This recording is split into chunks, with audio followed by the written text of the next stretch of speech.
బహుశా ఒక వేదిక మీద, ఇదే వేదిక మీద ఈ రాష్ట్ర ముఖ్యమంత్రిగా ఉన్నటువంటి రేవంత్ రెడ్డి కూర్చున్నా కూడా ఇంతమందిని ఆపడం సాధ్యం కాకపో. చంద్రశేఖరరావు గారు మాట్లాడితే తెలంగాణ దద్దరిల్లిపోయి ఊగిపోతున్న చంద్రశేఖరరావు గారు కూర్చున్నా కూడా ఇంతమంది ఆగకపోయేటారు. మా అందరిని చూసి ఇంకోరు ఏదో మాట్లాడతారని కాదు, ఒకే ఒక్క అంశం ఉన్నది. మోసపోతున్నాము, స్పష్టంగా మనకు శత్రువు అర్థం కావాలి. మనం ఎవరితో కొట్లాడితే బీసీ రిజర్వేషన్ వస్తే కోపం, ఆక్రోషం ఉంది. కాబట్టి బహుశా నాకు తెలిసి బంద్ ఒక మంచి పని చేసింది, చాలా విషయాలు అర్థం కావడానికి మనకు వచ్చింది.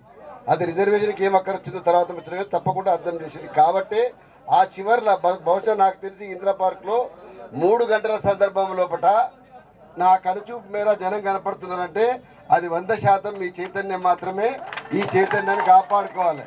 మనకి కాపాడుకుంటేనే రిజర్వేషన్ సాధించగలుగుతాం. చాలా మంది చాలా స్పష్టంగా చెప్పి మనం కూడా మళ్ళీ చెప్పాలి. మా ఇస్సా గారికి చెప్తా ఉన్నా, మీరు ఇస్సా గారు ఇప్పుడు ఇస్సా కోసం మాట్లాడారు కాబట్టి రాహుల్ గాంధీ ఏం మాట్లాడారు, మరి ఇస్సాదారి భాగ్యదారు అన్నారు, కానీ ఇస్సా గురించి ఇజ్జత్ గురించి మాట్లాడడం చెప్తా ఉన్నా. మనం 52% అనే డిమాండ్ నుంచి ఎందుకో కామారెడ్డి రిజర్వేషన్ పేరు మీద వచ్చి అట్లా వచ్చింది కాబట్టి అట్లే వెళ్ళిపోతా ఉన్నాం. మనం 52% కోసమే కొట్లాడటం కాబట్టి నీ 42% నువ్వు అన్నావు కనుక ఆడనని నిలబడంటున్నాం. ఆడనన్నా విడుదల చెప్పినట్టు మనం చాలా మంది యంగ్ అండ్ యాంగ్రీ మ్యాన్ చెప్పినట్టు ఏంటంటే ఢిల్లీకి పోతానికి 52 సార్లు 60 సార్లు రేవంత్ రెడ్డి మీద పేపర్లు వస్తుంది కదా. ఈ పోయిన దాంట్లో ఒక్కసారన్నా 2 సార్లన్నా బీసీల కోసం పోయి స్పష్టంగా కూర్చుని ఉంటే ఈ పరిస్థితి ఇట్లా ఉండకపోయేది. రాహుల్ గాంధీ గారు దేశమంతా చక్కర కొట్టి తిరిగిరు, కానీ పార్లమెంటు చుట్టూ తిరిగి ఒక్కసారి ఎవరు ఈ రిజర్వేషన్కి అనుకూలంగా ఉన్నారు, ఎవరు లేరు, ఏం సంగతి కూర్చొని బీజేపీని కడగడానికి ఎక్కడికి వద్దని అనుకుని తప్పకుండా 9th షెడ్యూల్ ప్రస్తావన వచ్చి ఉండేది. ఏనాడు కూర్చొని ఇంతమంది సూరజ్ మండల్ గారు వచ్చినారు, అదేవిధంగా హరిశ్చంద్ర మండల్ గారు వచ్చినారు. ఇట్లాంటి వాళ్ళందరూ కూర్చొని ఢిల్లీలో కూర్చొని ఏం చేస్తే సాధ్యమైంది, మీ అందరికి మన ఈశ్వరయ్య గారు ఉన్నారు, వీళ్ళందరూ కూర్చోబెట్టుకుని మాట్లాడితే ఇది ఒక సమస్యనే కాదు.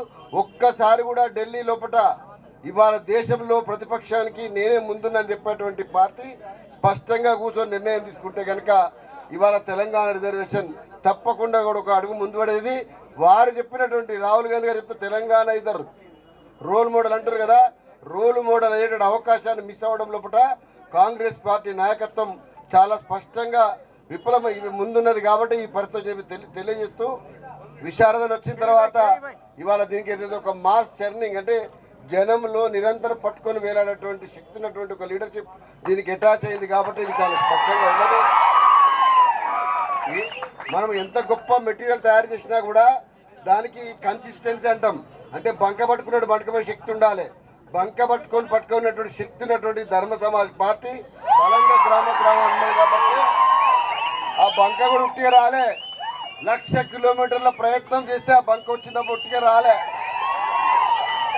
అవలీలగా గోదావరికి కృష్ణానదికి పోయి ఒడిలో కూర్చొని చెంబలు పట్టుకొస్తే రాలే. అది ఊరు తిరిగి అరిగి గస్కాయించి స్థాయిలో వచ్చింది. కాబట్టి మీ అందరు కూడా ఈ ఏదైతే ఇవాళ చైతన్యం ఉందో ఒకటే ఒక్క మాట చెప్తా స్పష్టంగా లాస్ట్గా, ఇవాళ మొట్టమొదటి ఏది చూస్తున్నానో ప్రతిసారి ఇవాళ వాళ్ళందరూ వెలివేసినట్టుగా చెప్పడం కోసం అనడం లేదు, కానీ మనం చేస్తున్న దాంట్లో ఏం జరుగుతుందనే స్పష్టత లేకుండా మభ్యపెట్టే ప్రయత్నం చేస్తే తెలంగాణ రాష్ట్రం తెచ్చినటువంటి వాళ్ళు ఎవరైతే ఉన్నారో వాళ్ళకున్న చైతన్యం సాధారణమైనది కాదనేటువంటి మాట బయట ఉన్నది. కాబట్టి స్పష్టంగా గుర్తుపెట్టుకోండి, మీరు ఢిల్లీలో రాజ్యసభలో మాట్లాడగలిగే అవకాశం ఉండి నరేంద్ర మోడీ గారి దగ్గర తీసుకుపోగలిగే అవకాశం ఉండి ఇవాళ క్షేత్రస్థాయిలో ఇట్లా చేయడం వల్ల దయచేసి కృష్ణన్న ఇంకా మనం తప్పకుండా మీరు మారవలసిన బాధ్యత ఉన్నది.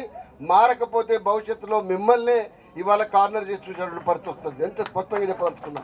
మిగతా సోదరులు కూడా బహుశా విశారదన్ గారు ఇప్పటికే చెప్పిన వారు ఒకసారి ఒక సందర్భంలో జాదల శ్రీనివాస్ మిగతా వాళ్ళు చెప్పినారు. ఇవాళ ఇక్కడ ర్యాలీ కావడంలో కూడా సాంప్రదాయక ఉన్నటువంటి బీసీ సంఘాలని కాదని ఇవాళ అనేకమైన బీసీ సంఘాలు మా వెంకన్న కానీ మా విజయ్ కానీ ఇక కొన్నటువంటి మా అన్న చంద్రరామన్న కానీ ఇంతమంది ఇన్ని రకాల వాళ్ళందరూ ఒక దగ్గర చేయడం, ఈ ముఖ్యంగా మా ఫైర్ బ్రాండ్ ఫుద్దీలు విటల్ వీళ్ళందరూ, ఎందుకంటే ఇది అనువైన వేదిక, ఇక్కడ ప్రజలు వినగలుగుతారు.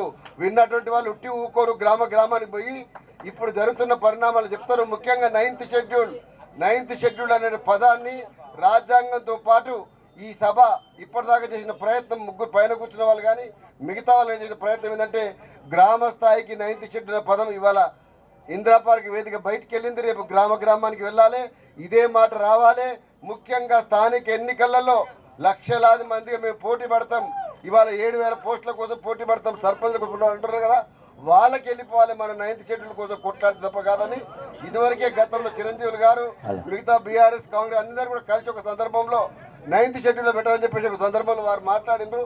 ఇదే దాన్ని కేవలం స్థానిక ఎన్నికల్లో ఇంట్రెస్ట్ ఉన్నటువంటి వాళ్ళ కోసం మళ్ళొకసారి ప్రజాప్రతినిధులతో పెద్ద ఎత్తున పెట్టాలి, అంత పెద్ద గ్రౌండ్లో పెట్టాలని చెప్పి విజ్ఞప్తి చేస్తున్నారు. ఎందుకంటే మాటికి ఈ ట్రాఫిక్ గోల ఈ గోల ఏ గోల్ లేదు, మనదే గోల ఉండాలి.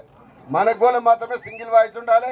మన కలర్ కూడా ఇవాళ ఈ బ్లాక్ తోటే ఉండాలి. ఎందుకంటే నేను కూడా నెక్స్ట్ టైం తప్పకుండా నల్లంగి వేసుకొని వస్తా.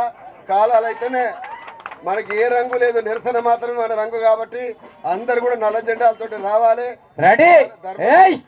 ధర్మ సమాజ్ మంచిగా ఇంట్రడ్యూస్ చేసింది. 100% ఒరిజినల్ కలర్.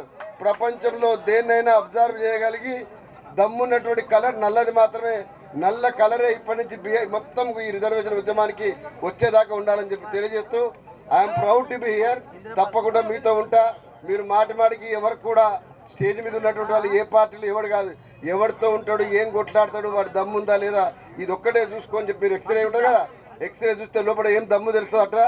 లీడర్ల దగ్గర దమ్ము అందరిని పిలవండి, అందరు ఒక దగ్గర చేరాలి. మనకి ఇష్టమున్నా లేకున్నా పార్లమెంట్ వ్యవస్థలో అన్ని పార్టీలు ఉంటాయి కాబట్టి వాటిని మనం ఎవరిని కూడా అవాయిడ్ చేయలేము. ఆవేశంతో మనం ఏమైనా అందరి మనం బట్టలు ఇస్తామని అనొచ్చు, కానీ ఎవరు బట్టలు ఇప్పించినా లోపల అంగిలాక తర్వాత ఏమిటో అందరికి ఎరికే కానీ కొత్త ముచ్చటొద్దు, అందరికి ఎరికే అది. కాబట్టి కలిసి పనిచేద్దాం అందరము. ఐక్యత కూడా అవసరమే, అదే సందర్భంలో కూడా చైతన్యం అవసరమే. విడదీసి చూపెట్టేటువంటి చైతన్యం కూడా ఉండాలని తెలియజేస్తూ అందరం కలిస్తేనే ఈ 42% 52% సాధించగలుగుతాం. సాధించడం ద్వారా యావత్ భారతదేశానికి ఒక రోల్ మోడల్ 100% చూపెట్టగలుగుతామని చెప్పి తెలియజేస్తూ ధన్యవాదాలు. జై తెలంగాణ, జై బీసీ. జై బీసీ.